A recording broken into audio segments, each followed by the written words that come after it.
পশ্চিম ও মধ্য বঙ্গোপসাগরে সৃষ্ট লঘুচাপটি নিম্নচাপে পরিণত হওয়ায় বাগেরহাটে শুক্রবার রাত থেকেই শুরু হয়েছে গুড়ি গুড়ি বৃষ্টি। শনিবার সকালেও বৃষ্টি অব্যাহত থাকায় ভোগান্তিতে পড়েছেন জরুরি কাজ ও জীবিকার প্রয়োজনে বাইরে বের হওয়া সাধারণ মানুষ।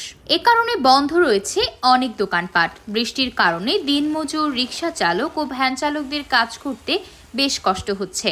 শহরের মূল বাজারে ক্রেতাদের আনাগোনা কমে যাওয়ায় অনেক ক্ষুদ্র ব্যবসায়ীও বিপাকে পড়েছেন।